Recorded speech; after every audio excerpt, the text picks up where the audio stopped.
Bonjour à tous et bienvenue pour ce nouveau test. Aujourd'hui, on va parler d'Intra et on va parler de CCA, donc la filiale de KZ.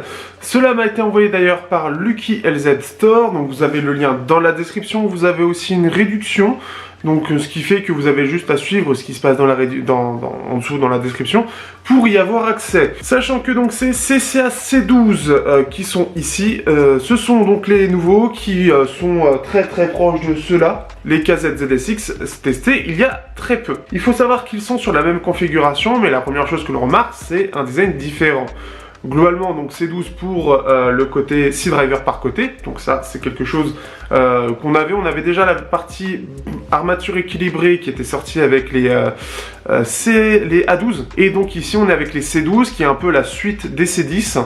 C'est un peu dans la suite de cela, et avec le design des CA4. Qu'est-ce que ça vaut dans la réalité? On le voit tout de suite dans ce test.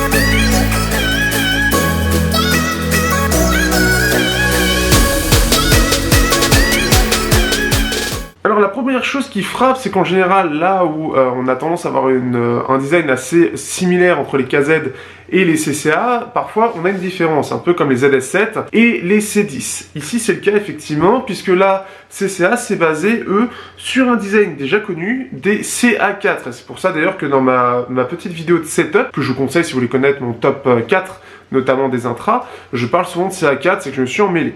Mais ils reprennent le design des CA4, vous allez voir normalement un plan à un moment donné, je sais pas où est-ce que je vais le mettre, et qui justement se réfère à cela, et on voit que c'est surtout cette face-là qui est changée, la face avant, la face en métal. Donc là on a une face en métal qui d'ailleurs est assez sympathique, puisqu'on a une face qui est alors tout en métal, avec un côté brossé, et un chanfrein où il y a écrit bien évidemment 12 hybrides technologie.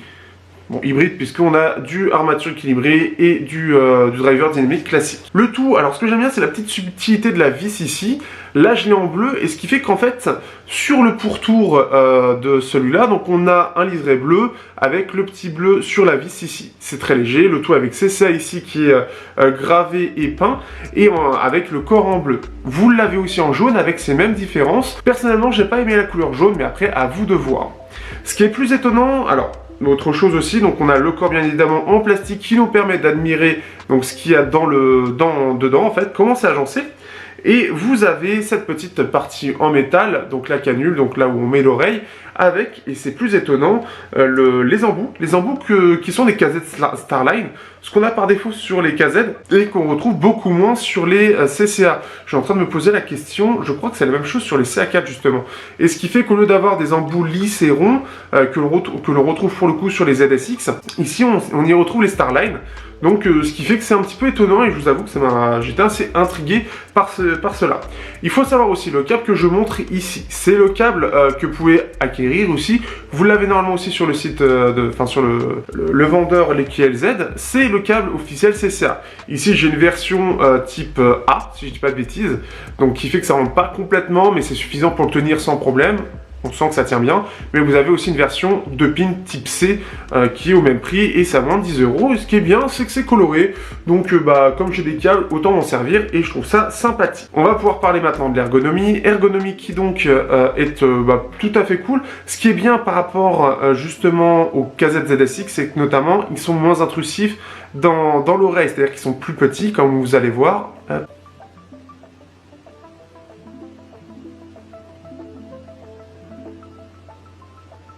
Donc ils sont un peu plus petits, ils restent gros quand même, mais en soi, ils prennent moins de place que les ZSX qui, eux, prennent vraiment tout l'oreille en comparaison. On a vraiment une taille différente, ils sont vraiment plus gros, même s'ils sont confortables. Ici, ce sera un petit peu plus fin. Ce que j'aime bien d'ailleurs dans le design, pour y revenir et terminer avec ça, c'est surtout qu'on a un côté, je trouve, par rapport aux ZSX, où on a un côté un peu gaming, un peu Jackie Tuning, on va dire, un peu jeune. J'ai l'impression que c'est cette cible-là. Ici, on a l'impression d'avoir un côté un peu plus pro, un petit peu plus mature, un petit peu plus adulte, entre guillemets. Et ce fait que ça passe vraiment bien, je trouve que le design sobre, simple est efficace. Ça rend vraiment bien. Par contre, ils ont tendance à marquer un peu plus au niveau des rayures. Ça, c'est une chose un petit peu plus bête. Pour finir sur cette partie-là. Voilà, j'en ai terminé. Et on va pouvoir parler sur la partie sonore. Et ce qui est bien, c'est comme je connais déjà, on va pas devoir changer grand-chose. Donc, ils ont repris le driver des CCA C10 ou KZZS7. Ils l'ont amélioré avec notamment une double partie magnétique. Je pense que c'est pour améliorer la vitesse, la réactivité, ce genre de choses. Mais je ne connais pas assez, donc je vais pas extrapoler ou faire spéculer sur des choses que je ne connais pas assez. Je suis trop grand public et c'est un peu trop compliqué pour l'instant pour moi. Je sais pas si je m'y intéresserai plus tard. Vous a fait aussi deux paires de Dweck, donc c'est des nouveaux drivers, normalement de chez Belsing, des Dweck pour les médiums et les hautes fréquences, ainsi qu'un driver 365, toujours de chez Belsing, pour les hautes fréquences uniquement. Donc on est en fait normalement sur des drivers plus récents, plus haut de gamme, et ça se ressent. En gros, là on va être sur une signature qui va ressembler énormément au KZZSX. Pour être très précis, j'ai eu beaucoup de mal à faire la différence entre les deux. La différence est aussi subtile que ce qui est proposé entre les KZ AS16 et les CCA C16. C'est vraiment des différences très légères. En fait, alors, déjà par rapport au KZZS10 Pro, on a quelque chose qui est plus doux, on va avoir des aigus un peu moins relevés, ce qui fait que déjà ce sera plus agréable, et on a un son qui est globalement plus mature, donc on est sur une petite amélioration et un son un petit peu plus mature, ce qui est agréable. Donc comme les KZZSX, c'est logique, ils ont les mêmes drivers. Par contre, entre les ZSX et les CCA C12, que choisir? C'est ça la question. Et j'ai beaucoup eu de mal à répondre, j'ai bien testé sur plusieurs musiques, j'ai bien dû tester sur plusieurs choses pour vraiment arriver à trouver la subtilité. Parce qu'on est réellement dans la subtilité, il y a vraiment deux choses qui changent. Sur les basses notamment, on va avoir, en gros ça va être très léger. En fait ça va ressembler un peu au ZSN Pro et CCA CA4, en inversé on va dire. En gros dans le sens où là où les CCA C12 sont à peu près ici en termes de basse, alors que les KZZSX sont ici. C'est-à-dire que les ZSX vont mettre un petit peu plus en avant la sous-basse et un petit peu moins la basse, donc on va avoir un truc un peu plus profond, un peu plus doux, un peu moins punchy, un peu moins énergique. Encore une fois, c'est vraiment dans la subtilité, hein. C'est vraiment c'est vraiment ce genre de changement. Là où, donc voilà, les ZSX sont plus doux, les CCA et CA4 ont une basse légèrement plus relevée, donc un peu plus punchy, qui donne un côté un peu plus rapide aussi. Ça va être vraiment très subtil en termes de différence, mais c'est ce que j'ai remarqué et ce qui semble, en tout cas, normalement, vous devez voir la partie fréquence que j'ai dû mettre au début, c'est un peu ça qui change. Les médiums sont à peu près similaires, c'est surtout au niveau des voix qui, alors, par rapport aux fréquences, justement, vont avoir quelque chose d'un petit peu différent, puisque, et encore une fois, c'est dans la subtilité, on va avoir, là où sur les ZSX, on va avoir des voix et des hautes fréquences un petit peu moins aiguës, un petit peu moins brillantes.